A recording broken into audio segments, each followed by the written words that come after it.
Alors, bonjour à tous, j'espère que vous allez bien. Alors, tout d'abord, j'aimerais vous préciser, est-ce que vous pourriez bien éteindre vos micros pour qu'on ne s'entende pas tous ensemble? Voilà. Donc moi, je me présente, je serai aujourd'hui votre présentateur. Je suis youtubeur Parisien TV qui fait des vidéos entre la Corée et la France et je parle des différences culturelles, des traditions. Voilà. C'était un peu mon moment de promo. Alors aujourd'hui, je vais vous expliquer en quoi va consister cet événement. On va vous apprendre à cuisiner des plats coréens de façon saine et simple depuis chez vous avec des ingrédients que vous pourrez trouver un peu partout. Parce que vous savez qu'en ce moment, c'est très important de manger sain et d'être en bonne santé. Par contre, je ne suis pas tout seul parce que je ne suis pas forcément très bon en cuisine. Je suis avec un grand chef cuisinier français avec beaucoup de talent, très créatif, mais également très sympathique. Meilleur ouvrier de France. Je vous présente Éric Trochon. Bonjour Éric. Bonjour Joe. Alors tout d'abord, merci beaucoup d'être venu. Est-ce que tu pourrais te présenter très rapidement aux gens? Je m'appelle Éric Trochon, j'ai un restaurant à Paris qui s'appelle Solstice et j'enseigne à l'école Ferrandi. Et en l'occurrence, je suis un passionné par la Corée pour des raisons personnelles. En l'occurrence, ma femme est coréenne. D'accord. Alors justement, j'avais une question. Aujourd'hui, comme tu le sais, tu vas nous cuisiner des plats coréens. Très sains. Quel est toi ton rapport avec la Corée et sa gastronomie? Mais en fait, j'ai découvert la cuisine coréenne qui n'est ni de la cuisine chinoise ni de la cuisine japonaise. La cuisine coréenne a une vraie personnalité.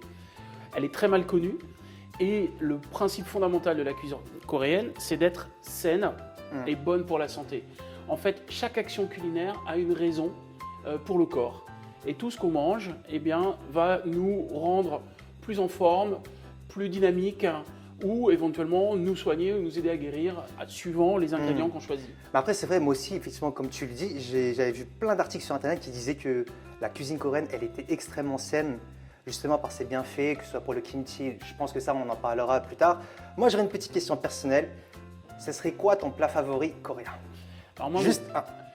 Alors, là, on est en hiver. Moi, mon plat favori, c'est kimchi jjigae, en fait. Kimchi jjigae. Donc, en fait, c'est un ragoût de kimchi avec du porc. Et quand j'ai vraiment un coup de froid ou un coup de mou en hiver, je me fais un kimchi jjigae. Et là, ça me rebooste pour la journée, la semaine. Je suis reparti. Alors, sachez juste que le kimchi jjigae, c'est l'un des plats favoris des Coréens. C'est dans le top 3. Et moi également, c'est dans mon top 3. Surtout, moi, je mets des petites vermicelles dedans. C'est super bon. Déjà, moi, je l'ai déjà fait, c'était bon. Mais j'imagine un meilleur ouvrier de France qui fait un kimchi jjigae, voilà, ça va faire mal. Mais à partager en plus. Donc, on se fait ça à deux, tranquille. Et j'utilise mon kimchi puisque je fais mon kimchi à la maison. D'accord, ben justement, on pourra en parler plus tard parce qu'on va faire des plats avec du kimchi. Donc, juste avant de commencer, est-ce que je pourrais vous dire quelque chose par rapport au meal kit que vous avez reçu? En fait, parce que vous avez reçu des meal kits à la maison avec beaucoup d'ingrédients qui seront à peu près similaires à ceux qu'on aura aujourd'hui. En fait, ça va vous permettre de reproduire à peu près la même chose depuis chez vous. Et également, pour vous préciser, pour pas que vous soyez un peu perdu, vous aurez des sachets avec des stickers verts. Ça sera les entrées. Ensuite, vous aurez des stickers bleus. Ça sera pour les plats. Et pour finir, vous aurez des stickers roses. Ça sera pour les desserts. Voilà, pour pas que vous soyez perdus. J'imagine que tout le monde attend cette question et moi également. Qu'est-ce que tu vas nous proposer aujourd'hui, Éric? Donc nous, on va commencer par faire un riz nutritif. D'accord. Le riz, c'est la base du repas coréen. Ça, c'est le pain pour les Français. Donc, ce qui est très important dans un riz, c'est de le cuire en premier pour qu'il ait le temps de gonfler. En fait, un riz cuit en deux fois. Une première fois, il absorbe l'eau. La deuxième fois, il absorbe la vapeur et il est bien moelleux. Moi, j'ai utilisé un rice cooker. On va expliquer dans un deuxième temps comment on fait. Ce riz nutritif, parce qu'on y rajoute des haricots noirs. Donc, ça va nous faire un riz qui va être très parfumé, légèrement violet, très agréable. Ensuite, quand ce riz va cuire tranquillement, on va démarrer le repas avec une première salade, clémentine, ginseng et crevettes. Ginseng, ça c'est super sain ça. Ah, ça c'est très très bon. Le ginseng, c'est l'or de la Corée. C'est un produit qu'on consomme aussi bien en cru que confit, en tisane. Si vous avez un petit coup de froid l'hiver, vous prenez une infusion de ginseng. Il y a beaucoup de ginseng. Il y a même des contrefaçons de ginseng. Ah, ça je ne savais pas. Voilà, qui viennent de Chine, donc il faut faire très attention. D'accord. Il y a un seul ginseng, c'est le ginseng coréen. D'accord. Et là-dessus, il faut vraiment s'attacher à avoir le bon ginseng. Donc notre petite salade crevettes mandarine ginseng, pour commencer. Ensuite, on va faire un plat typiquement coréen, en général qui se boit avec un petit verre de soju. Voilà, ça c'est typiquement coréen. Ouais, typiquement coréen. Ouais. C'est une petite galette de kimchi, comme une petite crêpe. Et après, on va terminer par le plat phare, vraiment, enfin, que j'aime beaucoup parce que c'est un plat de partage. Il faut savoir d'abord que la cuisine coréenne, c'est une cuisine de partage. Ça c'est vrai, Ah. ça c'est vrai. Donc ce plat de partage, c'est le bulgogi. Alors vous allez dire, c'est vu, revu, etc. Mais chacun sa recette. Moi, je vais vous proposer la mienne. Vous l'adapterez en fonction des ingrédients que vous avez chez vous, autour de vous. Mais voilà, Mais c'est vrai que c'est vraiment une bonne idée. En fait, moi, personnellement, la série coréenne, je ne connais pas forcément. Donc, je vais le découvrir aujourd'hui.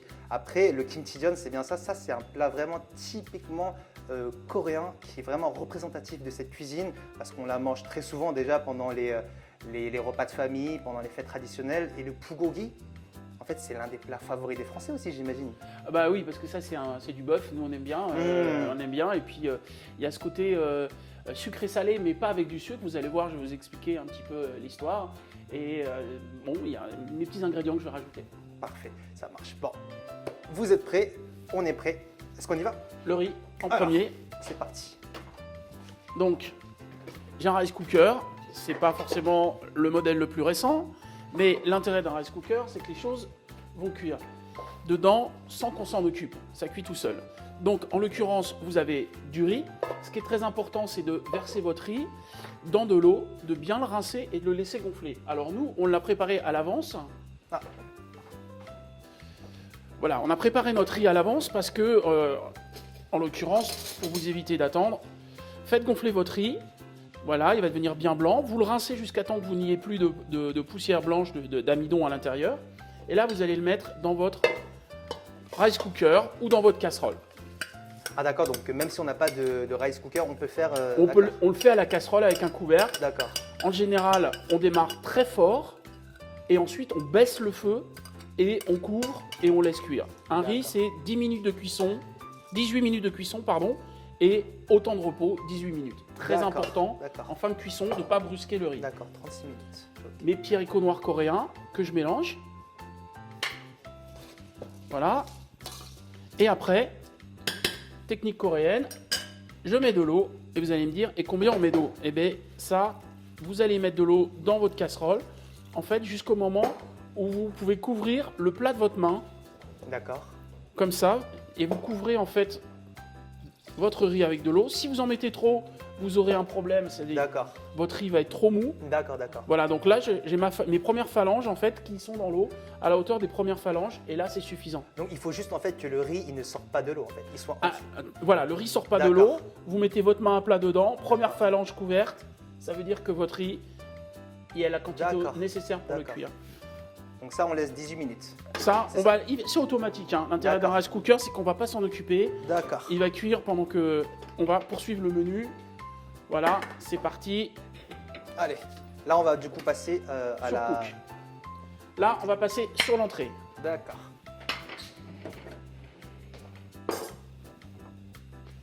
Alors pour l'entrée, on a donc de la salade, nos petites crevettes qui sont là, cocktail de crevettes, hein, donc des crevettes qui sont déjà cuites en saumure, une magnifique marmelade de mandarine.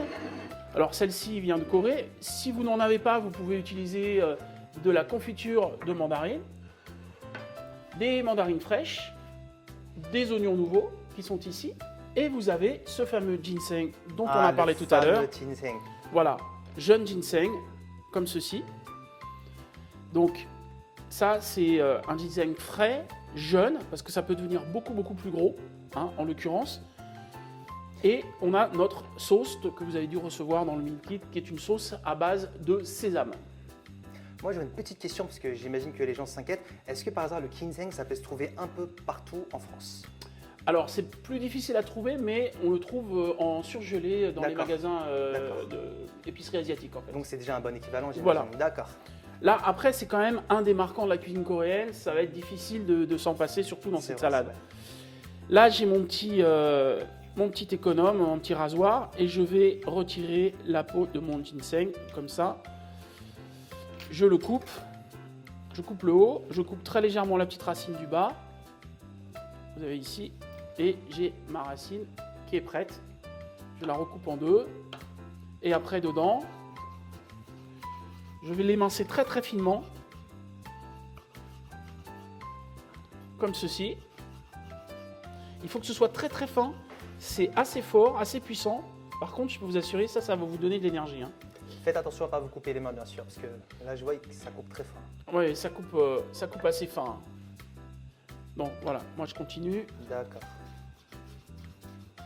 Et j'imagine que quand on va manger la salade, le ginseng, on va bien le sentir, j'imagine. On va bien le sentir, il va rester croquant. D'accord. Et donc avec les crevettes, on a tout un jeu de textures. D'accord. Il y a des choses qui sont très importantes dans la cuisine coréenne, ce sont les textures et les couleurs. Ça, c'est très très important, c'est la base de la cuisine. Les couleurs en harmonie, il faut qu'en général dans un plat, il y ait plusieurs couleurs. C'est vrai. Très important, notamment le vert, le rouge, le jaune. Moi, par exemple, quand tu me dis ça, Eric, je pense au japchae.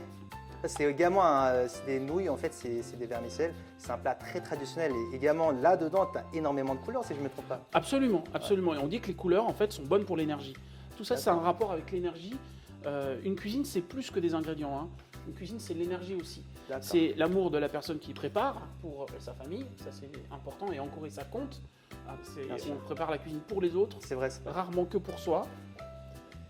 Et ensuite, c'est l'énergie des produits que vous utilisez. Plus les produits que vous allez utiliser sont sains, et plus vous aurez une cuisine énergétique très importante pour votre santé. Je préfère vous repréciser effectivement qu'aujourd'hui, on essaie vraiment de vous préparer des plats coréens et surtout de façon très simple. Donc vous-même également, que ce soit maintenant ou plus tard avec votre milkshake que vous avez reçu chez vous, vous allez pouvoir à peu près reproduire la même chose.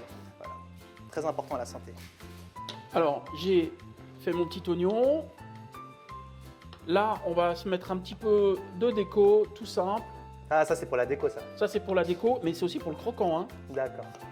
Voilà, donc vous émincez finement votre concombre. Et vous avez quelque chose qui ressemble à ça. Ça ressemble à un éventail. Un petit éventail de concombre qu'on mettra dessus.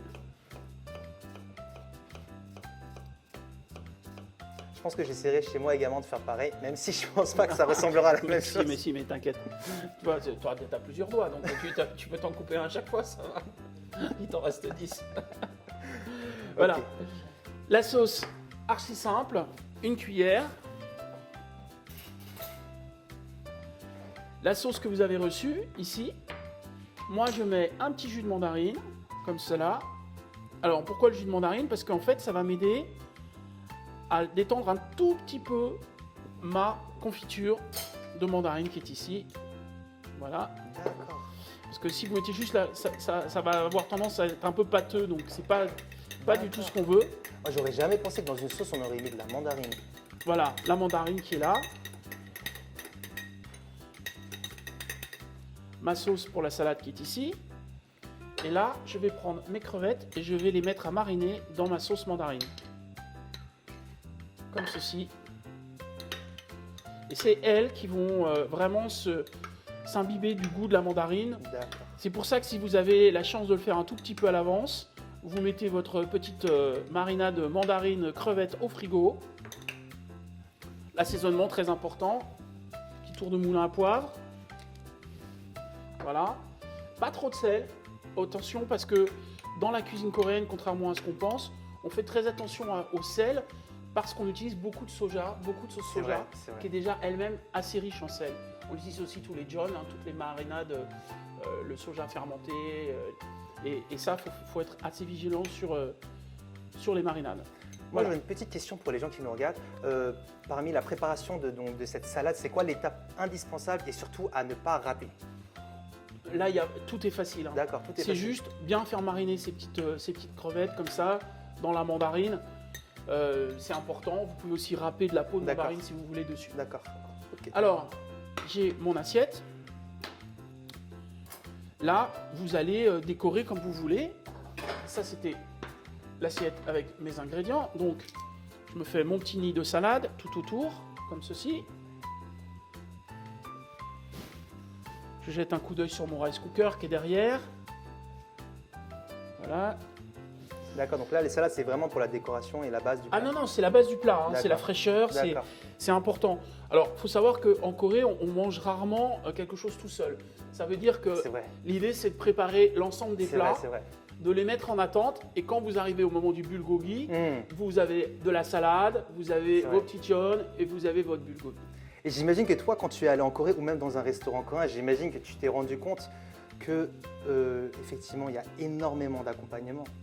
Il y a beaucoup d'accompagnement. On appelle ça les panchan. Exactement. Parce que c'est vrai qu'en France, normalement, très souvent, on n'a qu'un plat individuel.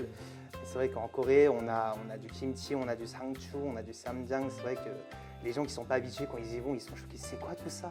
Et c'est un repas, quoi. Oui, c'est un repas. En fait, c'est basé autour du riz. Hein. On a le riz plus tous les panchan autour. Donc là, ma salade, elle est prête. On va faire très simple.